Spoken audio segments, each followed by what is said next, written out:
Good evening, everyone. Thank you for joining me while I work on some concept art and talk about, well, art. I kind of wanted to talk about tools and its effect on art quality or even art quantity. Um, I have been thinking about getting a new tablet. Not that my current tablet is broken, obviously, as you can tell, and it's not that it does a bad job. Every little nick and stuff, that's on my end. As annoying as it is, it's on my end. And when I was looking into getting a new tablet, I kind of realized how expensive they've gotten. Now, it makes sense.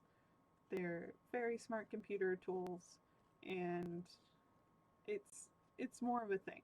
When I first started using a drawing tablet, it was like that was mostly for industries, like your animation industries and things like that. It was not all too common for your average person to be making art on the computer uh, in a way that would require a tablet. Just because, you know, it kind of that, like, I guess digital painting was just starting to blow up. So it's, I remember having to go to good old Fry's back when they were still around. If they're still around, I don't actually know. Um, that's how long it's been since I've ordered computer parts in a physical store. Uh, it. I was just. I was so. It was so new and it was cool, and I still only had the cheapest tablet that was around. So that I feel was a weird time. And now I have a tablet that does fairly well and has put up for fairly well for a very long time, especially for a computer part. Because I do consider them more computer part than art tool, as much as they are obviously both. And thinking about it, if I think about it as a computer tool, obviously a better computer will perform better. Uh, it will handle more stuff. It can do cooler things. You can have prettier graphics and all the fun bells and whistles of your fancy frames or whatever you want. Having a better computer is just better. However, art is a different beast entirely.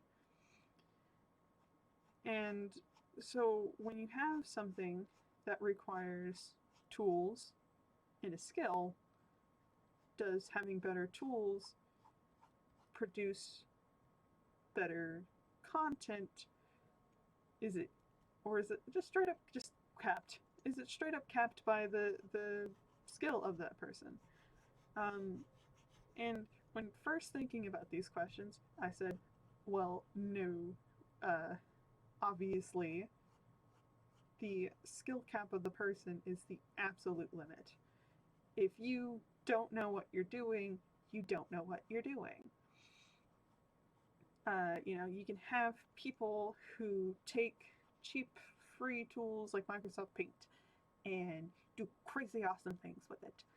Uh, so why would you need big fancy tools? For a long time, I didn't want to get an art program that was anything more than what I had was a very, very basic and 100% legal copy of Photoshop that I borrowed from a friend. It was nothing illegal was going on. Totally not some pirates. Uh, Ignore the tricorn hat in the background. But I never wanted to upgrade. But then slowly over time, I watched people use the Psy, and it looked nicer, and at the time it kind of felt like it did the things that I wanted it to do.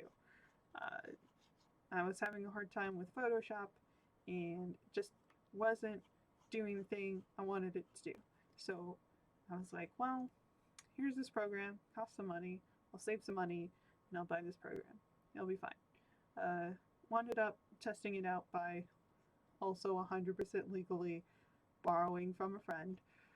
Uh, and I felt, for a while there, it upgraded my art. Having a better tool led to me producing better art. Was it accurate? Don't know. But I had a better time making art, and because I had a better time making art, my art got better. And so, for me, now looking back, it is kind of hard to tell if it was me upgrading the program, if it wasn't even an upgrade to the program, or if I was just feeling better and so I did better art. Or maybe I just clicked with the program better and therefore I was able to make better looking art. And then over time, Paint Tool Psy became normal. Started having its own quirks and its own little things, and started to get annoyed with that. And so you know, I wound up just getting Fire Alpaca to kind of make up for the loss of the actual photo editing parts. But I'm kind of having a thing where it's like, oh, well, that Clip Studio paint looks really nice and does all these fancy things, and Psy doesn't do that. And then I look at my tablet. It's running. It's fine. It does what it needs to do. But what if I wanted more? And what if it, what if it just felt better? And that's what's wrong, is that I need something that feels better, or I need a program that can do different things than what Psy can do. What if I need a tablet that it just looks fancier and it just kind of mentally tricks me? And that's when I start going like, wait, do I really need that? And then I started thinking, is the skill cap really the cap of the person, or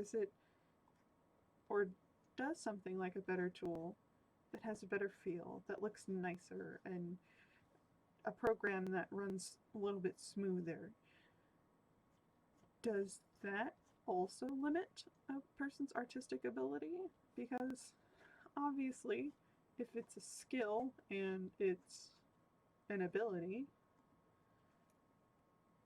mental clarity and thought is a huge thing. I know it sounds weird, but it's that like 2 a.m. drawing kind of thing, where it's like when you're sleepy, you draw better. And while I don't believe you always necessarily are gonna draw better when you're sleepy, people who tend to be sleepy tend to be clearer in the mind. And that kind of, not in the a zen, relaxing, I don't have anything on my mind right now. It's that weird, surreal kind of thought of what I kind of call it a cosmic thought, or like a shower thought, where you're just thinking of nothing, in the sense of you're thinking of a bunch of different things. You're not usually thinking about even what you're doing. Sometimes because you're not so hyper focused on getting the art accurate, you make really nice looking art. And so having a tool that allows you to do that may obviously help you get closer to that mentality, that clear, I'm just making mentality. And then I also started exploring the concepts and thoughts, but in the context of a physical medium. Obviously, in a physical medium, quality is huge. If you have bad quality stuff when you're doing physical things, it's only gonna be bad quality. Uh, I think of like with sewing, if you use, you know, itchy, scratchy fabric, it's you're no matter how well you sew, it's going to be itchy and scratchy, and nobody's going to like it. It's not going to be of quality. However, you can use the nicest, finest fabrics of the world that are handcrafted and beautifully weaved and just overall elegant. And if you suck at sewing, you fuck up and you run the fabric through the machine and it just eats it. Or you use too thick of a needle and the holes, every little hole along the seam can be seen. Uh, so it's like it's a weird balance of where is that that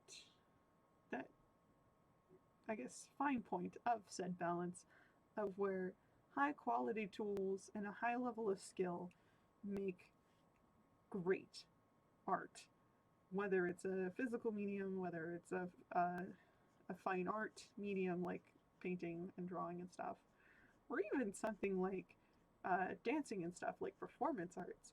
I think of my sister who was in dance and stuff, and obviously that stuff can get really expensive really fast, but she was just great at it. Even though she was just kind of using the whatevers kind of quality of stuff, and it's, she had a true passion for it and she cared a lot for it, and that made up for what would be considered the lack of tool. Um, but I've also seen, especially like in sewing, with the little old granny ladies who don't care anymore. They don't really want to be making quilts anymore. They're just kind of making quilts because that's what they know how to do. And they have really, really high skill and they have these really, really high things, but no passion, and it still comes out shitty. And then you see people with really high skills and really good quality, but low passion. And no, wait, I repeated myself.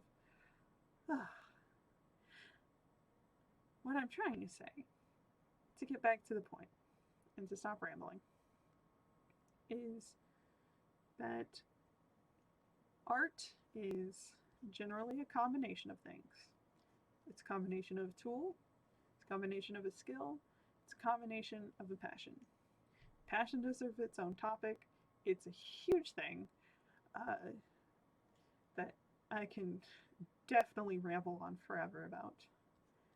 But if all three are needed to make a good art in whatever medium is being made,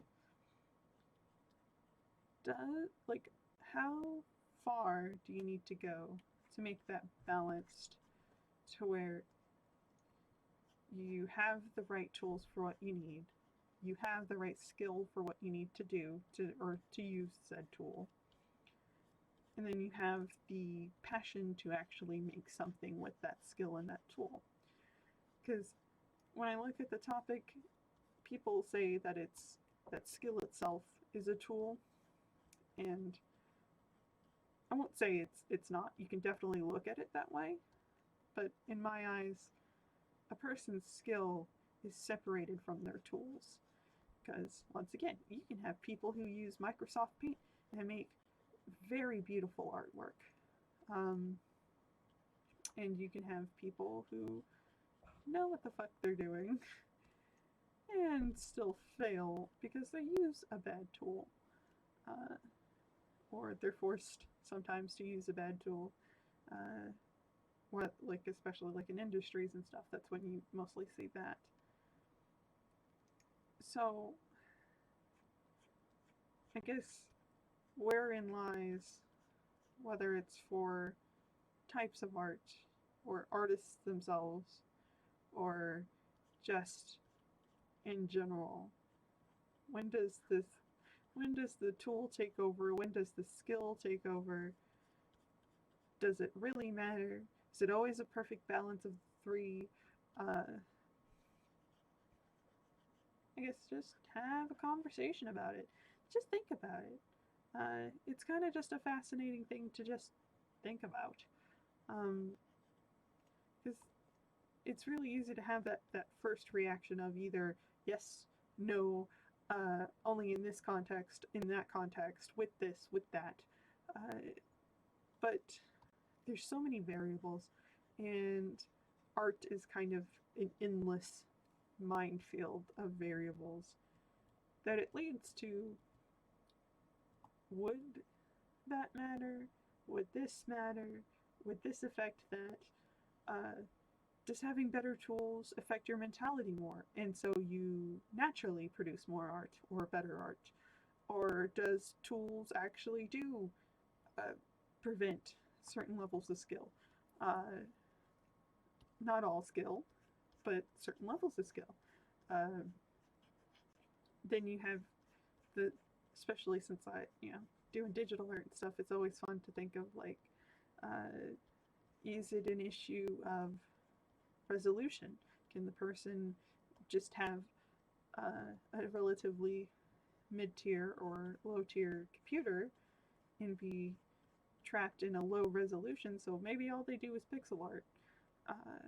And what if it's like, and if that's not their passion, they're forced to do pixel art, what if they're just kind of doing okay-ish art, and then they get a chance to draw on a nice computer with a nice tablet and stuff like that, and they make these massive, beautiful pieces of art, but then they're back to start doing pixel art, and should that person look into upgrading their tool to use their skill?